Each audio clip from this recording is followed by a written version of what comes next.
Welcome to All Home Care Matters, the show where we discuss all things home care, with discussions on important age-related matters and topics.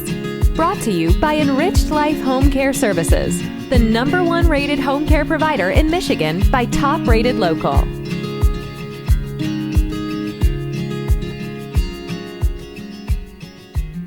Hello, and welcome back to All Home Care Matters. If this is your first time visiting us here at the show, we want to say thank you for taking time out to be with us today.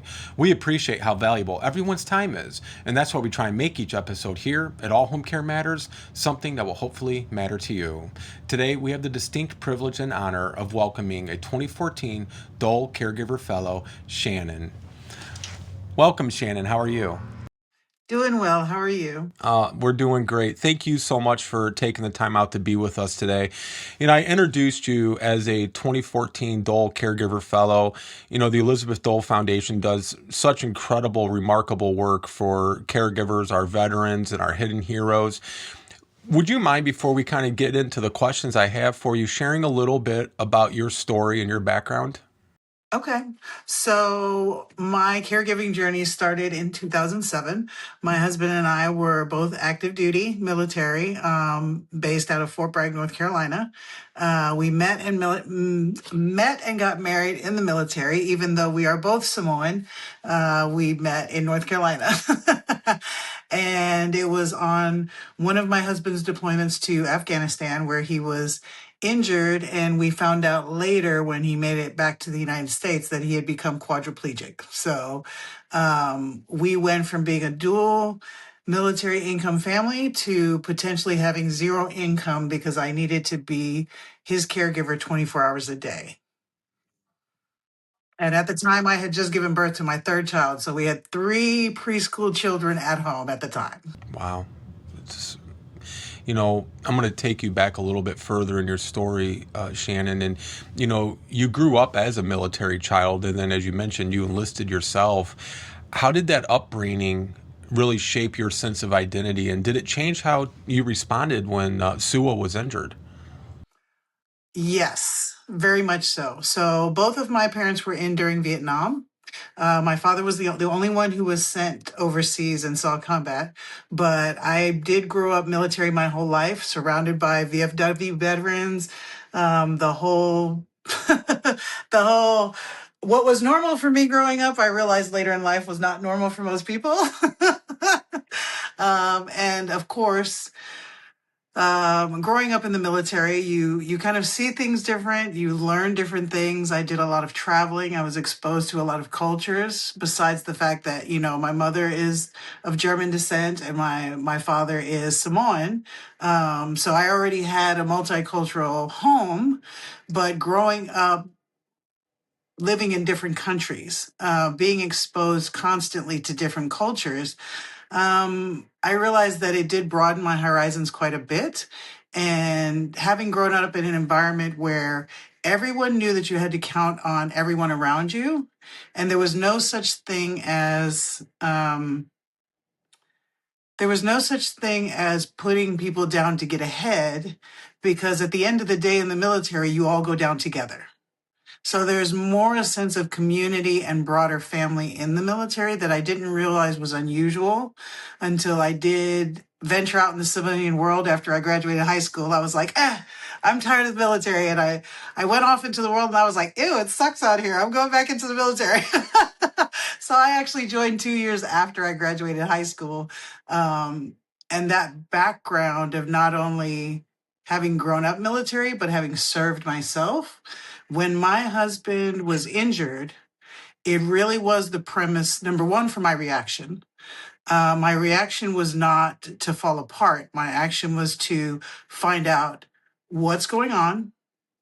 I mobilized my family. So I immediately called my parents and said, something has happened to Sua. I need you to take the kids. I'm going to be heading to where he's at. And so it was more... I have been told that when things happen, I tend to get very calm and analytical. And then once I've established that everyone is safe and I've gathered as much intel as I can and there's nothing I can do, that's the moments where I fall apart. Okay. Can you, if you don't mind, Shannon, would you take us back to that week you joined SUA at Walter Reed, and what was going through your mind, and what did those first days look like for you and your family? Well, first of all, it was a shock because he was only a couple weeks from coming home. So at the time, I was receiving a lot of phone calls from the family support group. Hey, we're going to have the party. We're getting together. We're making banners. We're doing. So when I received the phone call, I was expecting a call about the welcome home party. And so the shock to hear a man's voice saying, something has happened to Sua, stand by. We'll let you know as we receive details. That was literally the phone call. Like there was nothing about how bad it was, what's going on. It's just something has happened, stand by. And so I was like, so my first thought was, thank God it wasn't a knock on the door. Because in the military community, when there's a knock on the door, it's the chaplain coming to inform you your loved one has died. So my first thought was, thank God it was a phone call.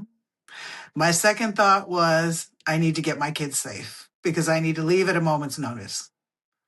Um, and so at that point, he was still in Longstuhl, Germany.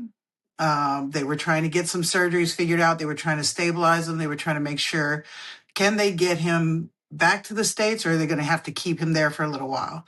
So I wasn't even sure if I was going to be meeting him at Walter Reed or in Longstuhl, Germany. Fortunately, they were able to stabilize him enough to transport him.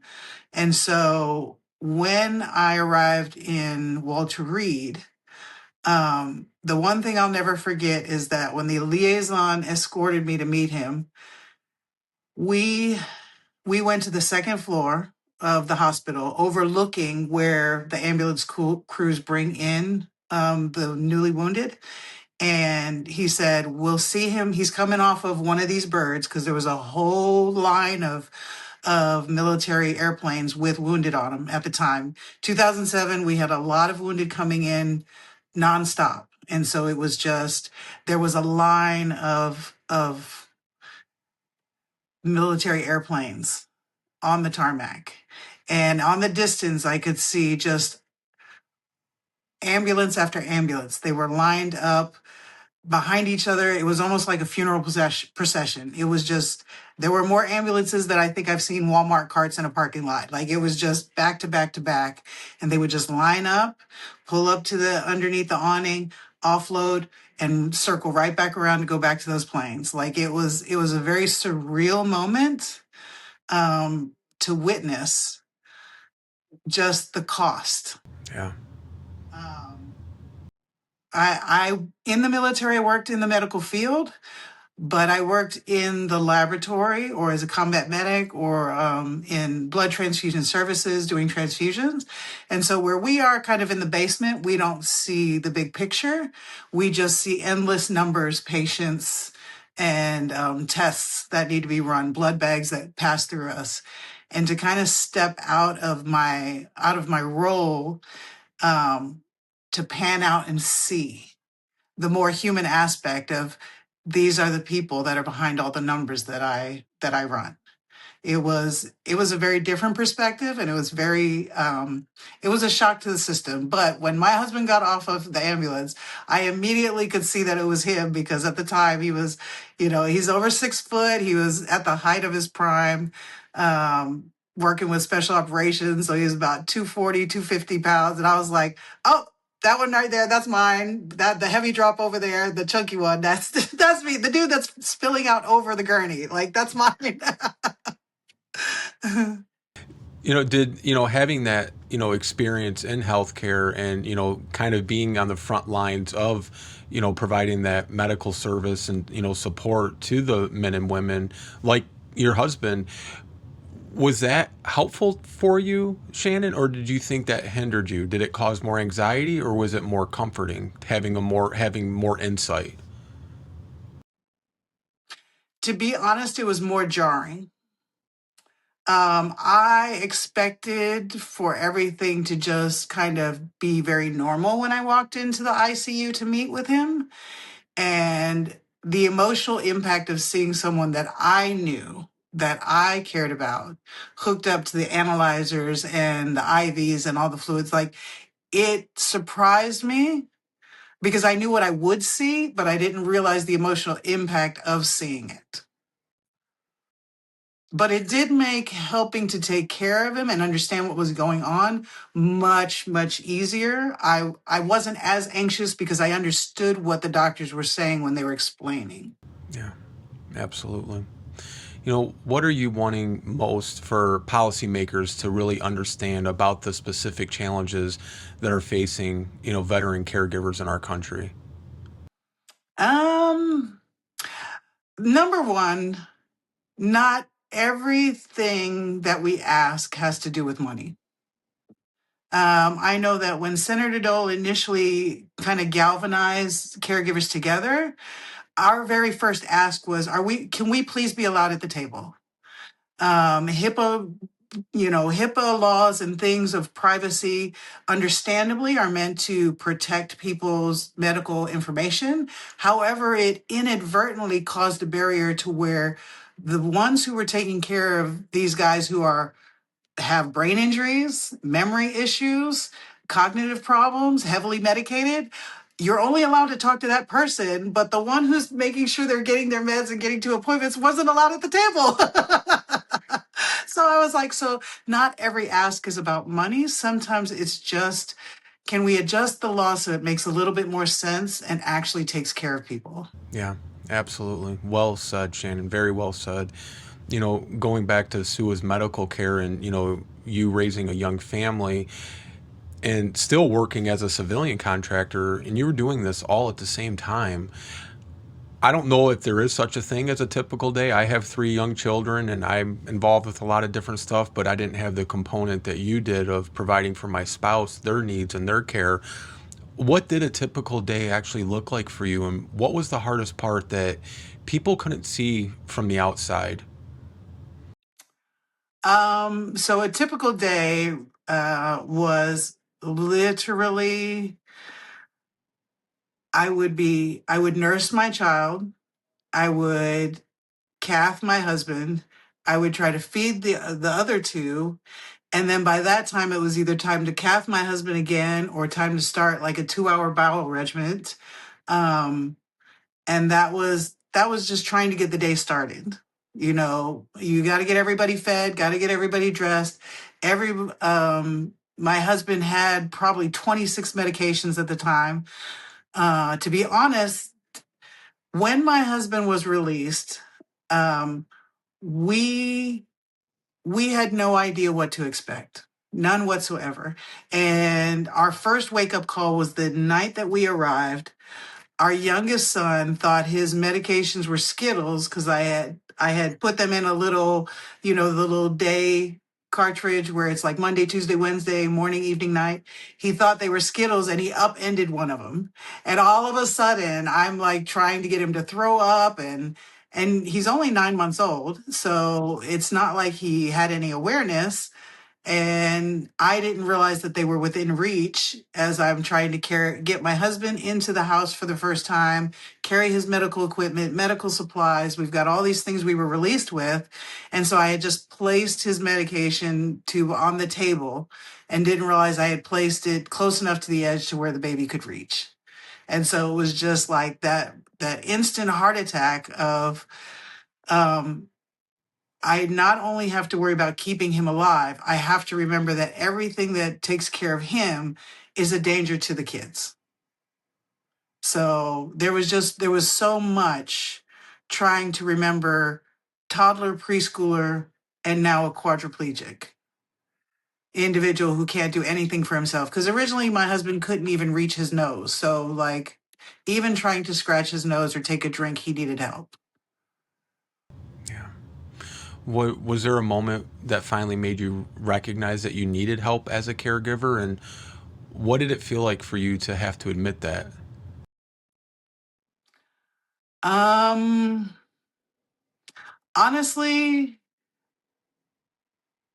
logically, mentally, I knew I needed help.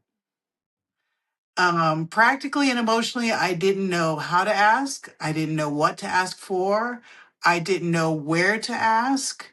Um, and because I was already in the position of he's here and he needs things constantly, my infant needs things constantly, and I can't forget about my toddlers. The oldest at the time was 5 years old, and then his sister was 4. So I was like, I didn't have the moment to step back and be able to analyze what and how and where. Everything was as we were sliding off the cliff of the mountain, trying to just catch things that were flying by. Because, of course, in the hospital and just getting out, there's a million organizations, there's a million departments that are coming to you to say, we have this program available, we have that resource available. But at the time, you're still dealing with the shock of my life has just completely changed. Like you can't absorb when it's coming at you, but when you have the headspace to absorb it, everyone's gone. They've stopped by, they've passed their card, they've checked off the box, they've moved on. And honestly, there's no way for them to continue to track you afterwards. So the only moment that they can catch you is in that moment of shock when you're in the hospital. Yeah, absolutely. Military caregivers, and I feel like our servicemen and women often feel like they're supposed to be strong, self-sufficient, and grateful, not struggling. And I'm saying that from firsthand experience. My father was in the Marine Corps in the 60s and probably one of the most stubborn people I've met. How did that pressure affect you, Shannon? And what would you want other caregivers to hear about asking for that help? Because, like I shared, my father, very stubborn, and he had, serious medical conditions, and we couldn't get him to accept the help. How would you advise people to, ask for help, and what you want them to know about that? First of all, recognizing you need it because, of course, like I said, you're doing all these things as it's happening real time. There's no pause to step back, assess, kind of catch your breath, and analyze things. Like it's all flying by instantaneously. Things are coming at you real time. Every day is a potential emergency from moment to moment, depending on the injuries. Um, Even something as simple as swallowing can be a danger. So it's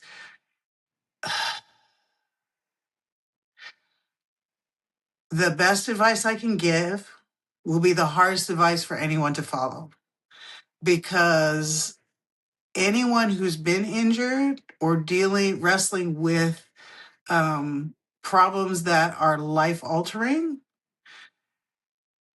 it's the psychological emotional impact that things have changed and seeing yourself differently. It My husband was angry at himself and at the world for the changes that happened. And part of that was that he didn't want anyone who already knew him to replace the image of who he had been with this guy in the wheelchair now. So he didn't want me to reach out. And whenever he saw me struggling, it would exacerbate his own personal sense of guilt that he could no longer do. And so it would come out in anger. And even though it wasn't meant to be directed at me, that's how it felt. So that my reaching out for help, even crying in church, became a big fight. And so it was like, my advice is that he's going to be angry no matter what. He's going to be upset no matter what. You have to be willing to reach out for help anyway, because that's the only way to take care of him. Did Sua ever come to accept you seeking help at some point? Absolutely. Like, over time, there's a process, just like, seeing himself differently. Over time, reality sets in and daily life becomes something that you really can't ignore anymore, especially, with the extreme of being quadriplegic. Some folks, it's forced a little bit more clearly when you're on a vent tube, or, you've got a plate in your head and you can't even feed yourself. Like, there's a process, but there is a certain kind of personality that joins the military. And that's even more true because only 1% of the population ever joins. And of that 1%, there's an even smaller percent that choose to attempt to join the SOCOM community. Special operations is a very unique kind of personality. And in order to do well in there, all the things that make you an exceptional soldier make you the shittiest patient on the planet.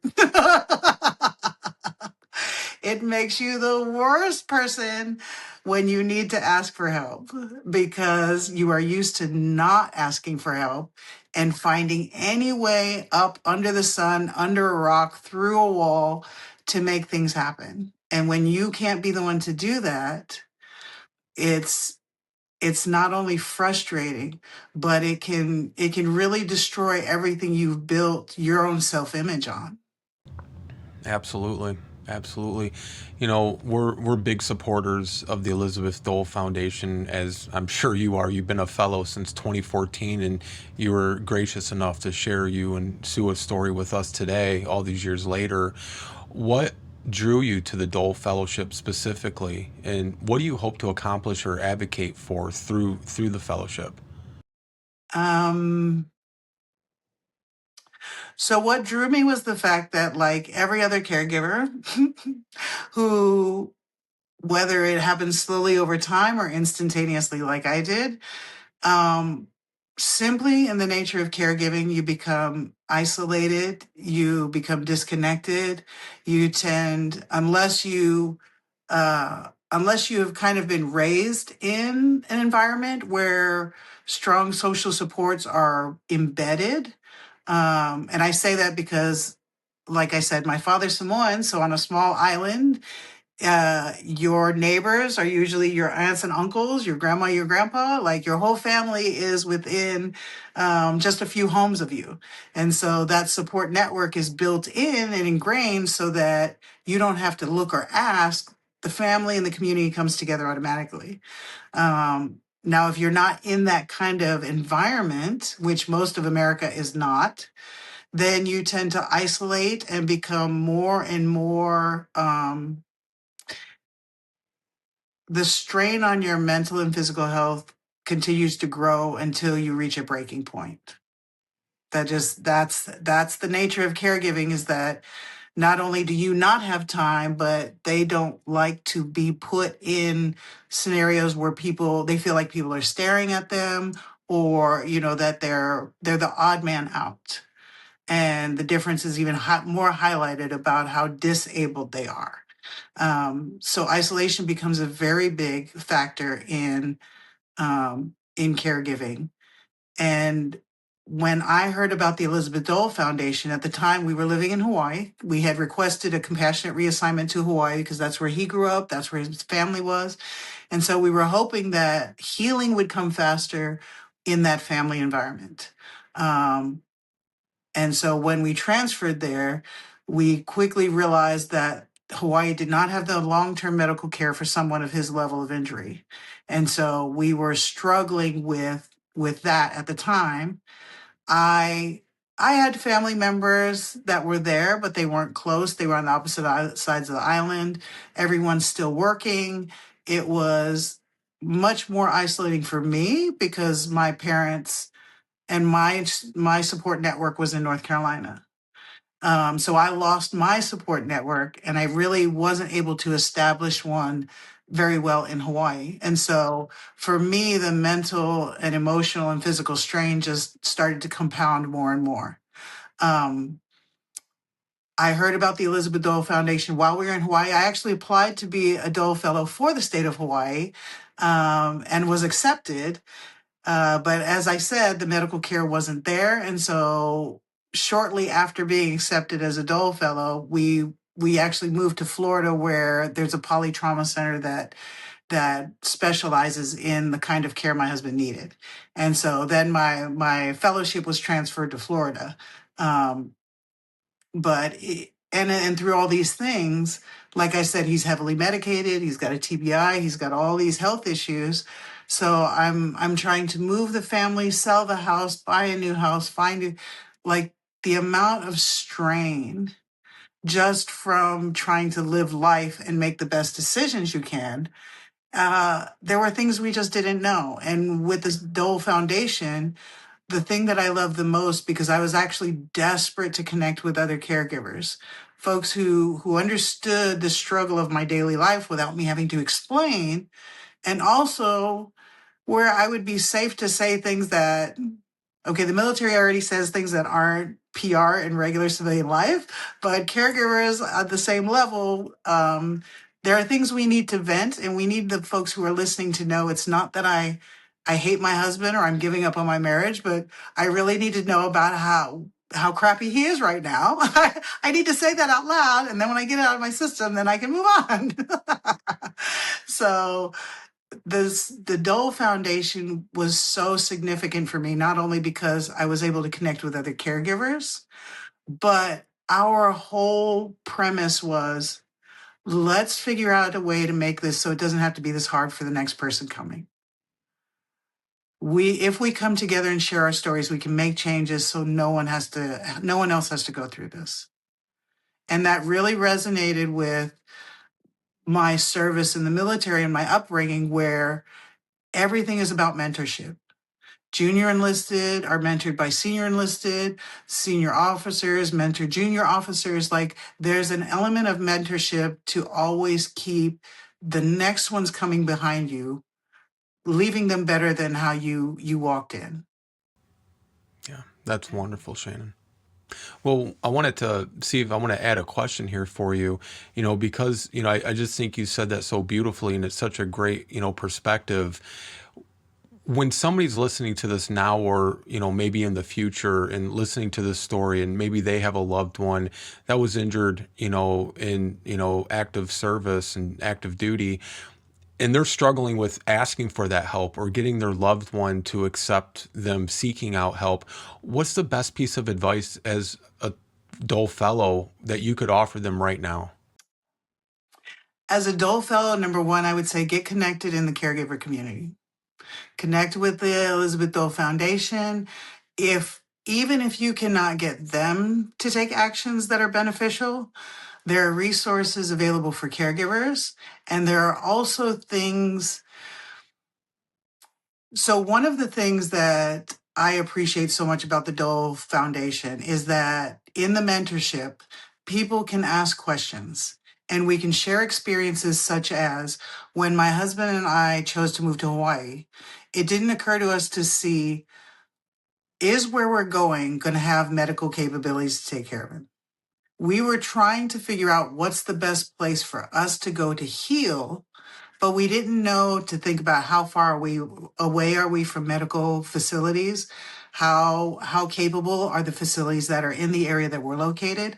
A lot of our caregivers who are in remote rural areas, they leave the military thinking, I just need to go home, and then they realize home can't take care of them.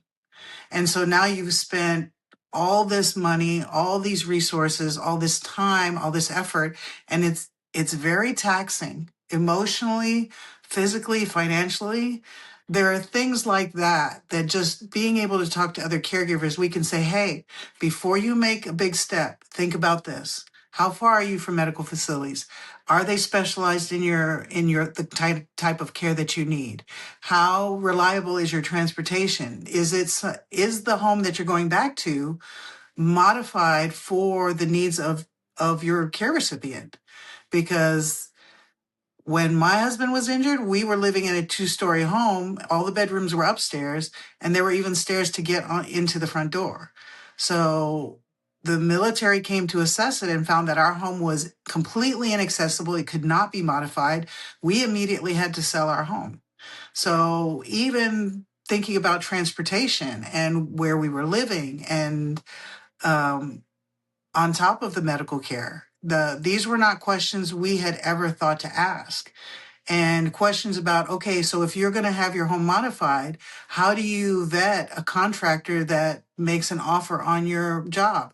Okay, you need to ask about these kind of questions. Have they ever done ADA modifications? Have they ever done this specific kind of modification? Like, how do you make sure that the VA comes to do their part in assessing the work that's done, and don't let them just make a phone call and ask you, are you satisfied? Like, make them come out and look.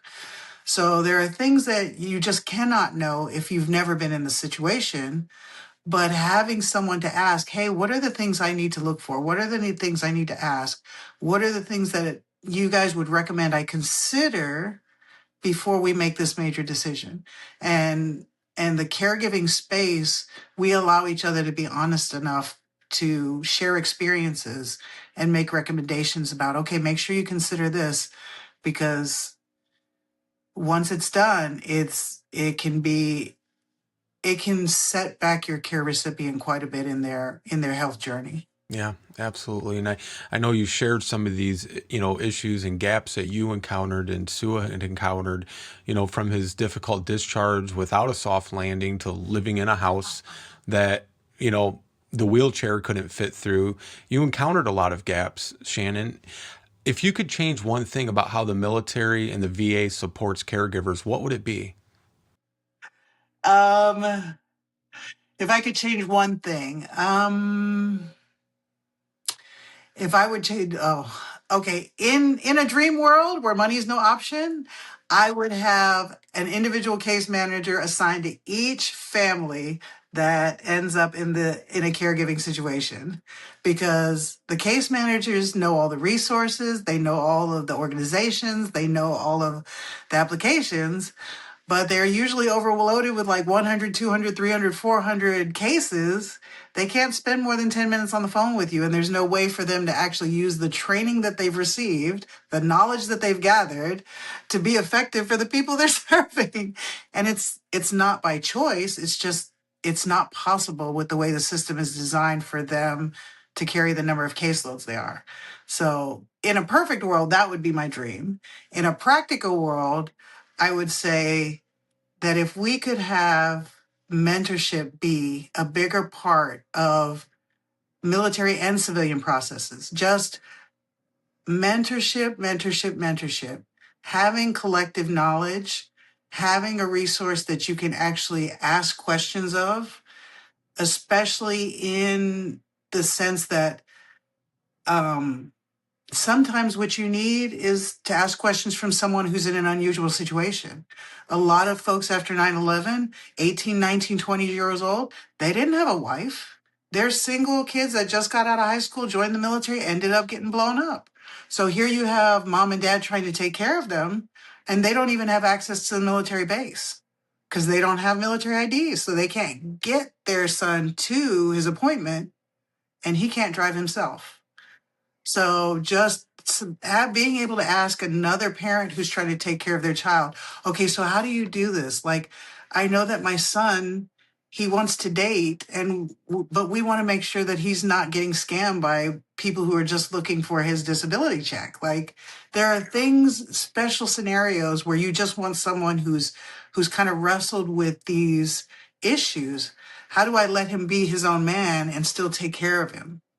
I am his mom. Like, I'm never going to stop being his mom, but I want him to be his own man. So how can I take care of him and still encourage that independence? Like, mentorship, that would be my practical suggestion. Well, I'm going to nominate you for that role, Shannon, if that's okay. I have done it. And like I said, it is called to my upbringing of always taking care of the next junior enlisted coming in. And so I have been a part of building mentorship programs for the caregiving space. And it's been my greatest honor and probably one of the things I've been the most proud of. And I really see that as what the most beautiful thing that Senator Elizabeth Dole has ever done, is to bring us together to be able to empower ourselves. Yeah, absolutely. And, as we close here, I want to say thank you again for your time. But more importantly, Shannon, I want to thank you and your parents for their service to the country, your service to the country, and especially to Sua for his service to the country. We have, great appreciation and admiration for, the selfless sacrifice that you and your family have provided our country for our freedoms. And I also want to thank the Elizabeth Dole Foundation, who we're great supporters of, for the tremendous work they're doing to support our military men and women and their caregivers like yourself. So thank you so much for the work you're doing. Anytime we can help support you and the work to help amplify that message, please feel free to reach out to us, and just appreciate you being here today with us. Thank you so much for having me. And I have to say that we're always so grateful when folks are willing to share our message, spread the word. Like I said, it's usually not a hard ask when we ask for things like, hey, can we be allowed to be brought at the table? But people don't know what they don't know. And a lot of laws have unintended consequences that they're willing to adjust. You just need to find out, okay, what kind of adjustment makes sense. Well, Shannon, you're welcome. Thank you, Shannon. 2014 Dole Fellow Caregiver from Florida. Thank you, Shannon. Thank you. Bye.